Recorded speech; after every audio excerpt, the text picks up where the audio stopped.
Muammar Gaddafi বিশ্ব রাজনীতির অতি পরিচিত, বিতর্কিত ও প্রভাবশালী এক নাম। বেদুইন গোত্রের সাধারণ ছেলেটি কিভাবে লিবিয়ার ক্ষমতায় কেন্দ্রবিন্দুতে উঠে এলো, আর তার শাসন কিভাবে একটি যুগ তৈরি করলো, কিভাবে নাটকীয়ভাবে সেই যুগের অবসান হলো, এই প্রতিবেদনটিতে সবকিছু তুলে ধরবো। আমি আছি ওয়ারেস আলী খোকন আপনাদের সাথে। চলুন মূল আলোচনায় যাই। মুয়াম্মার গাদ্দাফি 1942 সালে সিরিয়াতে এক এলাকার কাছে দরিদ্র বেদুইন পরিবারে জন্মগ্রহণ করেন। পরিবার ছিল যাযাবর, পেশা ছিল পশুপালন। ছোটবেলায় গাদ্দাফির পরিবারকে ইতালীয় ঔপনিবেশিক দখল ও দারিদ্রতা দুটির সম্মুখীন হতে হয়। শিক্ষার সুযোগ ছিল সীমিত, তবুও তিনি প্রথমে মসজিদ ভিত্তিক স্কুল, পরে শহরের স্কুলে পড়েন এবং অল্প বয়স থেকেই আরব জাতিবাদ, প্ল্যান আরব আন্দোলন এবং মিশরের জালাল আবদেল নাসের এর ভাবধারায় গভীরভাবে প্রভাবিত হন। 1963 সালে তিনি লিবিয়ার মিলিটারি একাডেমিতে যোগ দেন। এখানে তার রাজনৈতিক দৃষ্টিভঙ্গি আরো স্পষ্ট হতে থাকে এবং সহপাঠীদের সঙ্গে মিলে একটি গোপন বিপ্লবী দল গঠন করেন। 1969 সালে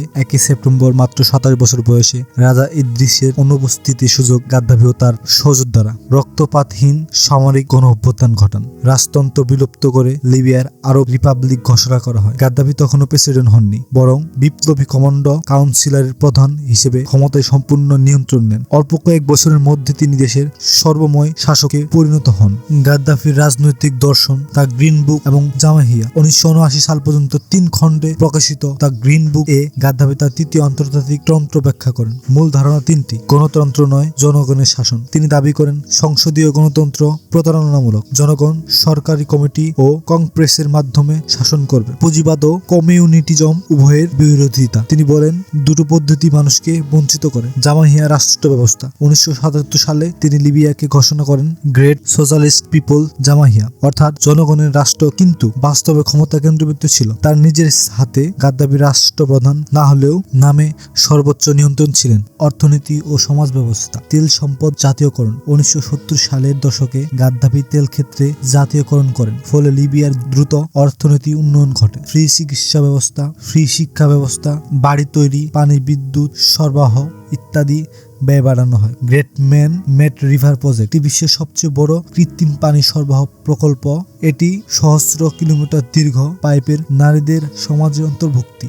গাদ্দাফির আমলে নারীদের সেনাবাহিনী ও শিক্ষার অংশ বাড়ে, তবে উন্নয়নের মধ্যে ছিল দুর্নীতি, জনগণের মত প্রকাশ দমন, রাজনৈতিক দল নিষিদ্ধ, বিরোধীদের ওপর কঠোর নজরদারি। বৈদেশিক নীতি বন্ধু শত্রু দুই দিকেই পরিচিতি পান আরব ও আফ্রিকার নেতৃত্বে। নাসেরের অনুযায়ী হিসেবে গাদ্দাফি আরব বিশ্ব এক করতে চেয়েছিলেন, পরে আফ্রিকান ইউনিয়নও গুরুত্বপূর্ণ ভূমিকা রাখে। যুক্তরাষ্ট্র বিরোধী অবস্থান 1980 থেকে 90 দশকের যুক্তরাষ্ট্রের সঙ্গে গাদ্দাফি সম্পর্ক সর্বনিম্ন পর্যায়ে পৌঁছায়। 1986 সালে ট্রিপলিতে মার্কিন বোমাবর্ষণ হলে গাদ্দাফির দপ্তরকন্যা নিহত হন। এটি দুই দেশের সম্পর্কে আরো উত্তেজনা সৃষ্টি করে। লকারবি বিমান বিস্ফোরণ 1988 সালে স্কটল্যান্ডে লকারবিতে প্লেন আক্রমণ, ফ্লাইটে 103 জন, বোমা হামলায় 270 জন নিহত হন। পরে আন্তর্জাতিক দপ্তরে লিবিয়ার আন্তর্জাতিক দুই নাগরিককে অভিযুক্ত করা হয়। এই ঘটনার কারণে লিবিয়ার উপর কঠোর নিষেধাজ্ঞা আরোপ করে। 2003 সালে পরবর্তী পরিবর্তন, গাদ্দাফি হঠাৎ পারমাণবিক কর্মসূচি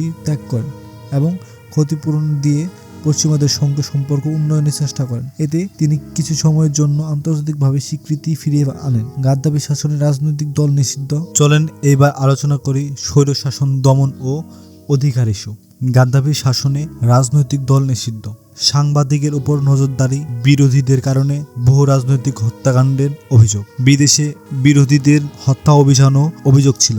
2006 সালে বেনগাজিতে সরকার বিরোধী বিক্ষোভ, বহু মানুষ নিহত হয়। এবার আমরা আলোচনা করব গৃহযুদ্ধ ও গাদ্দাফির পতন। 2011 সালে আরব বসন্ত শুরু হলে লিবিয়ার ব্যাপক আন্দোলন উত্তাল হয়ে ওঠে। গাদ্দাফি বাহিনী আন্দোলন দমন করতে পরিস্থিতি গৃহযুদ্ধে পরিণত হয়। নেটোর হস্তক্ষেপ। এখানে নেটোর হস্তক্ষেপ কি ছিল? জাতিসংঘের বেসামরিক মানুষের নিরাপত্তা দায়িত্বে নেটোকে অনুমতি দেয়। নেটো বিমান হামলার গাদ্দাফি বাহিনীকে দুর্বল করে ফেলে। শেষ মুহূর্তে 20 অক্টোবর 2011 সালে গাদ্দাফি তার জন্মস্থান সিরিয়াতে ঘেরাও হন। গাড়িবহর বোমাবর্ষণে বিভক্ত হয়ে তিনি একটি ড্রেনে পাইপে আশ্রয় নেন। সেখানে বিদ্রোহীরা তাকে আটক করে। এই অবস্থায় তিনি গুরুতর আহত হন এবং সামান্যক্ষণ পর মারা যান। তার মৃত্যু ছিল বহু ঋতুভাগে রাজনীতির নাটকীয় সমাপ্তি। গাদ্দাফির উত্তরাধিকারী আস্থার মূল্য কি? গাদ্দাফিকে নিয়ে পৃথিবী আজও দুইটি ভিন্ন দৃষ্টিতে দেখা হয়। সমর্থকদের দৃষ্টিতে লিবিয়াকে উন্নত করতে চেয়েছিলেন, তেল সম্পদ ও জনগণের জন্য ব্যবহার করতে চেয়েছিলেন, পশ্চিমা শক্তির আধিপত্য বিরুদ্ধে দাঁড়িয়েছিলেন, আফ্রিকাকে এক করতে চেয়েছিলেন। সমালোচনা দৃষ্টিতে 4 দশকের স্বৈরশাসন, মানবাধিকার লঙ্ঘন, সন্ত্রাসের অর্থায়নের অভিযোগ, দুর্নীতি ও ক্ষমতার অপব্যবহার। 2011 সালের পর লিবিয়াকে ভেঙে পড়ে ও গৃহযুদ্ধে জড়িয়ে পড়ে। অনেকেই বলেন তার পতনের পর দেশ অস্থিতিশীলতায় ভরে যায়। মোহাম্মদ গাদ্দাফির জীবন ছিল এক নাটকীয় অধ্যায়। দরিদ্র বেদুইন কিশোর থেকে সামরিক অভিনেতা, তারপর মধ্যপ্রাচ্য, উত্তর আফ্রিকার সবচেয়ে শক্তিশালী শাসন, অবশেষে নাটকীয় গৃহযুদ্ধে পতন। এই আলো অন্ধকার মেশানো জীবনী তাকে বিশ্বের ইতিহাসে এক অনন্য ব্যক্তি বানিয়েছে। আমি ছিলাম আপনাদের সাথে পরাশালী খোকন। যারা আমার চ্যানেলে নতুন, অবশ্যই সাবস্ক্রাইব করবেন, কমেন্ট করবেন এবং আমার পাশেই থাকবেন। আবার নতুন কোন এক ভিডিওতে দেখা হবে, নতুন কোন এক কাহিনী নিয়ে, অজানা তথ্য বিডিতে।